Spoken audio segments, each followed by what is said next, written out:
Good evening, I'm Klaudia Czerwińska, and you're watching World News Tonight on Christmas Day. The 25th of December is an important time for those celebrating the birth of Christ. However, this year, the first day of Christmas also coincides with Hanukkah, the festival of lights in Judaism. While millions celebrate, help for those less fortunate is an important element of the holiday season in Poland and beyond. More on that in our reports in just a moment, but before we dive in, let's take a look at the latest headlines. Massive Russian attack on Ukrainian energy infrastructure takes place on Christmas Day. Dozens of casualties in a plane crash in Kazakhstan. Some games just don't get out of date. As the holiday season unfolds, Caritas Poland works tirelessly to ensure that no one feels alone at Christmas.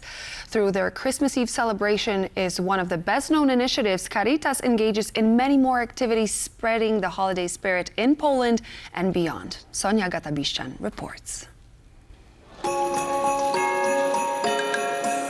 Few holidays embody the spirit of giving quite like Christmas. In Poland, one of the organizations exemplifying this sentiment is Caritas, a Catholic charitable organization operating worldwide with the goal of promoting the dignity of all people, regardless of their race or religion. Christmas is a very special time for Caritas because we really don't want anybody to stay alone and we want everybody to get support. So that is why we organized Christmas Eve for around 25,000 people in the whole Poland. Across 90 Polish cities, people gather to have Christmas Eve dinner together, get support packages and a community to spend the holidays with. This would not be possible without the help of volunteers. At the beginning of December, as many as 24,000 of them helped to collect and distribute food for people in need. In a bag like this, we put rice, pasta, sugar, coffee, tea, various spices, but also, what is important for holidays, sweets, so that everyone can have a sweet, warm and enjoyable time at their table. Your small gesture is someone's entire holiday meal. I am helping because I want to and I enjoy it. I want everyone to be happy. This is why we are jointly spending time here, so that these holidays can be special for everyone. The help of Caritas Poland is not limited to the country's borders, though. 3,500 packages with various goods, including warm clothes and shoes, were also sent to Ukraine to minimize the effects of difficult winter conditions. We are grateful to Caritas Poland, especially at this time, which is difficult for us. Our kids will be happy thanks to you. For those that would like to join the spirit of giving, everyone can purchase a Caritas Christmas candle in parishes across Poland. I would say these candles have become a sign of Christmas in Poland already because all of the families, they usually have this candle on the Christmas table and in more than 30 years, Polish people have lighted more than 50 million of these candles. The collected funds go primarily towards children in need, such as children's hospices and scholarships, and a small percentage is allocated to children in Ethiopia to further extend support beyond Poland's borders. Russia launched a massive wave of attacks across Ukraine, targeting multiple cities, including Kharkiv. The strikes have caused widespread destruction and fear as tensions in the region continue to escalate. Our Ukraine correspondent, Oz Kataji, has the latest from Kyiv. Russia launched another massive drone and missile attack against Ukraine in the early hours of Wednesday morning, an attack that Ukrainian President Volodymyr Zelensky described as inhumane, as Russia once again, for the 13th time, targeted Ukraine's energy sector. 500,000 people were left without power in Kharkiv. There were rolling blackouts here in Kyiv. We had one person reported killed in Dnipropetrovsk, 6 others wounded in Kharkiv. President Zelensky reported in the early hours of the morning that Russia had launched 70 missiles, cruise and ballistic missiles at Ukraine and more than 100 attack drones. They reported that 59 of these missiles were intercepted by the Ukrainian Air Force and 59 drones were intercepted. So again, it's been another difficult day with blackouts expected to continue throughout the winter as Russia continues to target Ukraine's energy sector, leaving people without heating in what is incredibly cold temperatures here in Ukraine. It's Oz Katerji reporting from Kyiv for TVP World. For Ukrainians, this is the third time they're celebrating Christmas since the full-scale war on their country started. It's not something they'll ever get used to, but despite the destruction and violence, they're still trying to make the most out of the festive season. Michiel van Bloemsteen has more. For Marina and her 3 children, this year's Christmas will be far from family and friends. But at least it will be peaceful and with some of the typical set pieces from home. Hailing from a village near Kupiansk, they were very close to the front lines. Early in the war, the area was occupied by Russian forces for 6 months. Evacuated during the summer, they are now preparing for Christmas, with the help of the humanitarian foundation Humanos. Relatives, friends, loved ones get together. This is how we usually do it in Ukraine. We have neighbors who are also brought here from Ukraine, so we prepare the dishes that we are used to, like kutia, borscht and fried cutlets. In Ukraine itself, the war hasn't stopped Christmas either. The last preparations are made to make this year's festive season as normal as possible. Christmas celebrations were kept to a minimum in the last 2 years due to challenges brought by the war. This year, the festive mood is much better, says Natalia Bovko, a teacher from Kharkiv. Our city is really beautiful. We can see Christmas decoration everywhere. But the war is still affecting Ukrainian celebrations. On Christmas morning, Russia again launched a massive missile and drone attack on the country. Power outages disrupt home celebrations. And Ukrainians have to abide by curfews, meaning they can't be out after 11 p.m. Many people are displaced. The occasional sound of drones overhead can cut through any Christmas carol.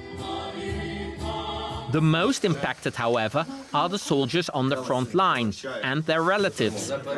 They don't have like Christmas mood because for them it's impossible to meet with their relatives, to meet with their families.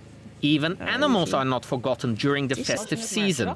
House of Animals, a Dutch animal rights group, traveled to Ukraine to deliver Christmas gifts to pets living in shelters. We had a big truck with 70,000 kilos of pet food and also jackets for the dogs, things for the horses. But as in any war, it's the children who suffer the most. I still miss home and I miss it a lot because I still have friends there. All my memories are there. Already, Ukrainians are looking forward to next year's Christmas, hoping it will be at least a little closer to normalcy. A passenger jet crashed near Aktau in southwestern Kazakhstan on Wednesday morning.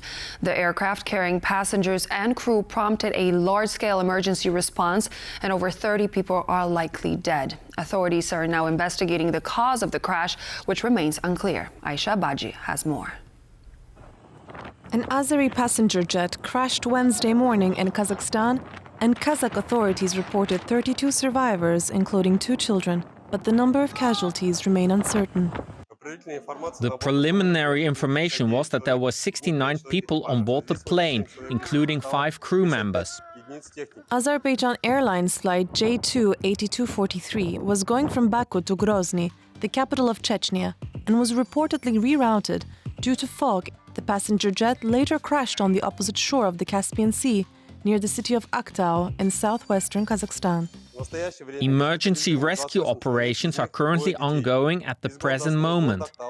Currently, 28 people are hospitalized, including 2 children.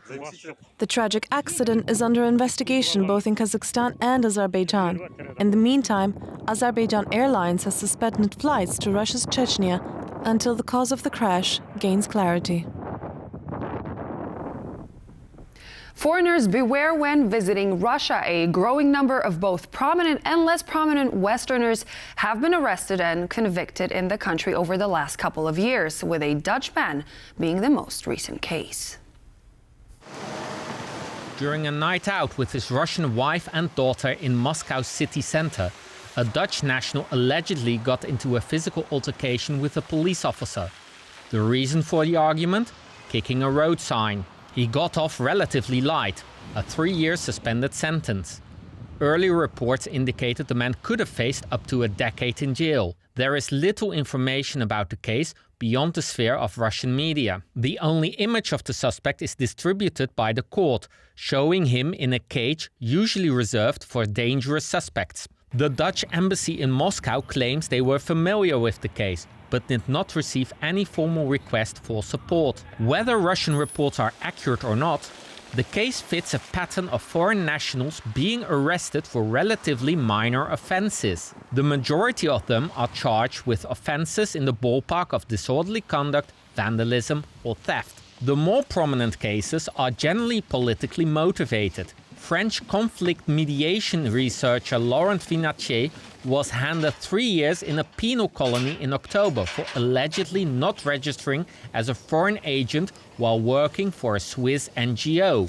Another prominent case was the trial of American basketball player Brittany Griner. The two-time Olympic champion was arrested in Russia in February 2022 for allegedly carrying vape cartridges that contained oil derived from cannabis. After a 10-month ordeal, Griner eventually returned in a prisoner swap with the US in exchange for notorious Russian arms dealer Viktor Bout.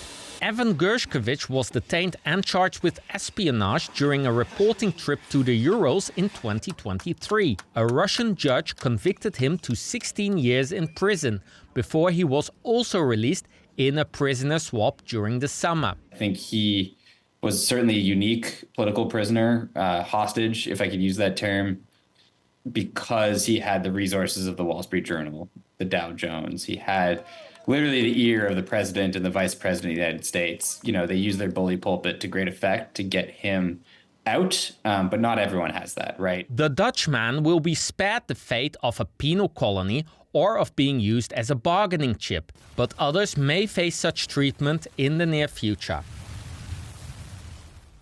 The UN organization investigating the most serious crimes in Syria said the country's new authorities were, quote, very receptive to its request for cooperation during a visit to Damascus. The head of the organization, Robert Petit, emphasized the importance of preserving evidence before it is lost. Sonia Gatabishchan has more.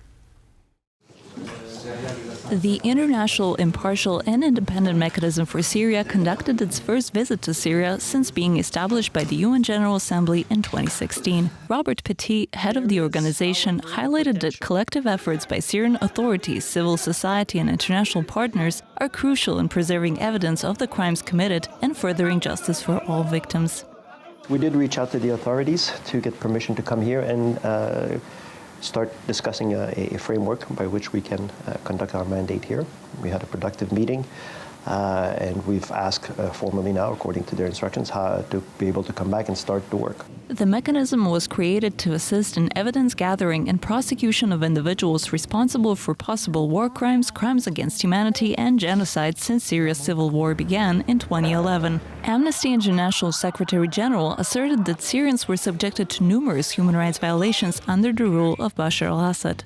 This included attacks with chemical weapons, barrel bombs, and other war crimes, as well as murder, torture, enforced disappearance, and extermination that amount to crimes against humanity. This historic opportunity must be now seized and decades of grave human rights violations redressed. Petit emphasized that the fall of Assad's regime is a significant opportunity for the mechanism to fulfill its mandate on the ground, albeit he stressed that the window of opportunity to secure the sites and the material they hold is small, and there seems to be a lot of material. Even at one facility, the mountains of government documentation reveal the chilling efficiency of systemizing the regime's atrocity crimes. In Petit's view, the situation presents a unique chance to help Syria rebuild, a sentiment that widely resonates among human rights advocates. Poland's Solaris, a bus manufacturer and part of the Spanish group CAFSA, has inked a milestone deal to supply electric buses to the United States. This marks a major breakthrough in the country's automotive sector and positions Poland as an emerging force in the global clean energy arena. Buses like these, electric and made in Poland, will be operating on the streets of American cities as soon as early 2026. What's the reason? For the first time in Poland's automotive history, a Polish brand is selling its fleet to the US under a premier contract. 2 12-meter electric buses and 2 18-meter articulated models. The manufacturer estimates that these electric models are worth about 650,000 euros each. There is also an option to deliver 12 additional vehicles, with deliveries scheduled for the second half of 2026. And it is only the beginning. I would say that Poland is one of the leaders in this transition from towards e-mobility, the same like Netherlands, Germany, or Italy or France. Production will take place at Solaris' facilities in Poland, in Bolechowo and Środa Wielkopolska, where the company designs and manufactures all its vehicles. While owned by Spanish CAF, Solaris makes its buses entirely in Poland, a testament to the nation's growing expertise in zero-emission transport. The first Americans to ride Solaris buses will do so in 2026. The manufacturer hopes that commuters in Seattle will be the first, but certainly not the last, passengers of Polish-made electric buses in the United States. As hardware advances at a breakneck pace, hundreds, if not thousands of video games get left behind with no official way to play them on modern systems. A Polish company, fittingly called Good Old Games, is making sure classic titles aren't forgotten by porting them to modern machines. Franciszek Pilis reports. Those who were fortunate enough to have a computer growing up fondly remember discovering the magic residing in the machine. Alongside its revolutionary capabilities for streamlining work, the personal computer was also capable of one other thing: playing video games. And games have been an inseparable part of PC culture for decades. However, as hardware progressed, many of the once state-of-the-art video games were left behind, prompting retro fanatics to start fiddling with bygone code on which these games were based. One company in Poland, a subsidiary of world-famous game developer CD Projekt Red, GOG Preservation Program, based its entire business model on releasing old video games for modern platforms. And its name is Good Old Games. Diablo plus Hellfire received... They've got Diablo 1 that they offer, and considering I have played a lot of Diablo 2 back in the day, I might finally give that a shot. I've heard lots of positive comments about it. Good Old Games has launched what they call the GOG Preservation Program in November of this year, with titles like Diablo, Heroes of Might and Magic 3, The Secret of Monkey Island, and more in its library. This initiative was created to make games live forever and once again bring the utmost attention to what the center of our work has been for the last 16 years: video game preservation. With over a decade of experience in making old games accessible on modern machines, Good Old Games has already rekindled the passions of hundreds of thousands of old-timer gamers and introduced a new generation to the magic of old video games. The EU and 4 South American countries have concluded a blockbuster trade deal that would allow a creation of a market of over 700 million people by dropping tariffs on more than 90% of goods. It took 25 years for the EU to strike a deal with Mercosur, yet many EU member states oppose its implementation. In order to unpack what Mercosur is and why a number of EU countries are against it, I'm joined by Artur Nowak-Far, professor at the SGH Warsaw School of Economics. Thank you for joining me here in the studio. Thank you for inviting me. So Ursula von der Leyen considers Mercosur to be a win-win agreement, which will bring a meaningful benefits to both sides, but also to businesses here in Europe. But her long-standing partners, such as Emmanuel Macron, the French president, Polish Prime Minister Donald Tusk, oppose the idea.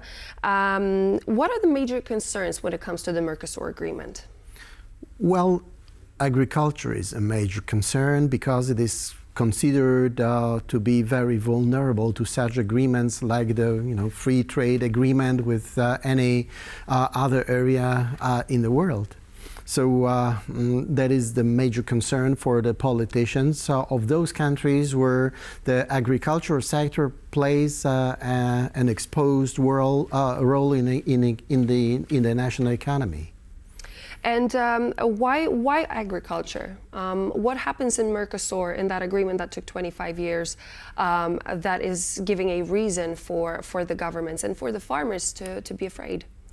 Well, it is a result of different conditions, different, I would say climate conditions, which are offered by the Mother Nature in the South America and versus in Europe. They have very strong agriculture, especially when it comes to breeding cattle and, all kinds of animals, whereas Europe is not enjoying those favors to the extent they are enjoying those favors.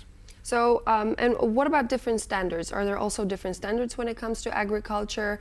And how do you think the European Union would actually approach the subject? Well, that is a little bit more problematic an area. I think it is a little bit misleading to accept the narrative that they have just different standards. It's not the point.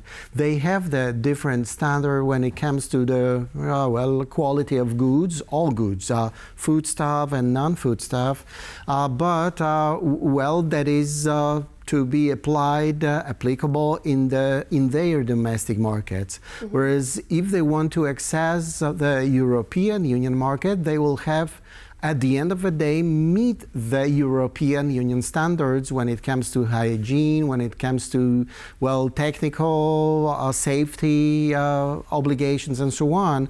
So it's a little bit, the topic is a little bit skewed in the public discussion in the European Union. What about the environment? It seems to be a big concern as well. Not only animal welfare, for example, but also environment. The deforestation is a big subject as well. Yeah, in contrast with those concerns regarding the quality of goods, this is the real concern because the environmental issues have not yet been included in the agreement. The negotiations between the EU and Mercosur are still going on, regardless of the fact that the agreement has been accepted and would be ratified soon. That is yet another question to be discussed, but these concerns are real. There is a difference here in the European versus Mercosur approach, and again, the negotiations which are to be concluded someday in the future, in the near future, will have to address those concerns. Do we have any numbers and figures when it comes to agricultural competitiveness? What influence, what impact would Mercosur have on our farmers here in Europe? Well, in general, that will be a very positive impact because that will open up the huge South American market to the agricultural products from the EU. Do not forget about that. But of course, some major, let's say, flagship stuff will come from the South America to the EU. That will include beef, that will include grain, and so on. So, I think we are talking about uneven spread of benefits and disbenefits to various groups of agricultural producers. Would you say that there are more pros or cons when it comes to Mercosur? Because on one hand, you're pointing out that there are many positives, but there are also some negatives. How do they balance themselves out? Well, generally speaking, there are much more pros than cons with regard to the conclusion of this agreement. However, the agreement should protect those groups which are the most vulnerable. As I've said already or suggested already, the producers, animal producers or meat producers might suffer as a result of the Mercosur-EU agreement, whereas other producers, even in the agricultural sector, may benefit out of it. And what is really important is that, there is a huge chance that the producers of all other goods in the European Union will greatly benefit from it. It has a global importance, strategic importance, because the agreement has been concluded in the time where we are facing, the American change or pivotal change in the its trade policies, which is most likely not to be too favorable to the European Union. The Americans consider increasing tariffs to the EU products. And here we have a chance to somehow move away from this problem and address it in a different way, in the way which would favor both the EU producers and the Mercosur producers. With the change of administration in the US, I think you're touching on a very important subject here, the subject of unity within the European Union. And we've heard from Süddeutsche Zeitung saying, I quote, "The EU and its people need this new trade agreement with Mercosur, and those who oppose it are sabotaging the EU project." What's your opinion on this statement? Well, it's maybe too radical, because we've already said, that the point is to make it possible to benefit as numerous groups as possible in the European Union, and to protect those most vulnerable. That's the point. How we would address this issue is a different issue. Maybe it is very much depending on the domestic or EU internal economic policies and social policies. That is a natural approach to it. But overall, in a general setting, the Süddeutsche Zeitung is correct. When we're looking at the situation among member states when it comes to Mercosur, we have Poland, we have France, we have the Netherlands, we have Ireland that clearly do not agree to the premises of that trade agreement. On the other hand, we, for example, have Germany that is very much supporting the idea. Do you think that the relationship, for example, between Poland and Germany is going to be affected if Poland decides to stand alongside France and other countries? Not at all, not at all. I mean, Germany is the major exporting country. Sweden is the major exporting country as well. They will naturally favor Mercosur. That's the point. But on the other hand, let's not forget about the economic ties, or the very nature of economic ties between Germany and Poland and Germany. Poland's economy is very much linked to the what we refer to as the value chain, global value chain of production and exchange of goods, for which Germany is like the major engine. And that means that if something benefits German economy, it will almost automatically benefit us, benefit the Polish economy. Before the deal comes into effect, it will have to eventually jump through certain legal and political loopholes here in the European Union. What do you think are the greatest challenges, and what happens next? Well, I do not see major challenges, actually, legal challenges before the process. I will explain that point.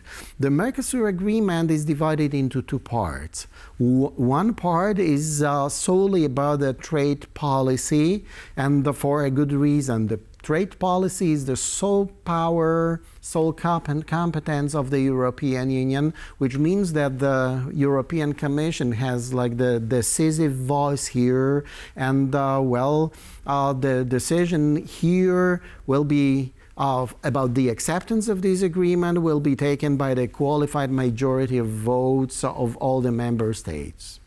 Whereas there's a second part of the agreement, which is related to non-trade issues, even some sectoral issues in the exchange of services, for example.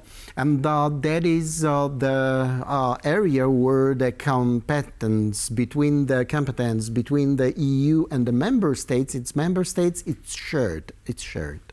And that means that that will have to be voted unanimously, and the national parliaments will have a major say in the process, and that would be a rather tricky issue to adopt that part of the agreement. Thank you so much, Artur Nowak, professor at the SGH Warsaw School of Economics. Thank you for joining me here on the program. Thank you. And so this would be all the latest news for now here on World News Tonight, but please do stay tuned here on TVP World, as we'll be back with more news and features in just a moment.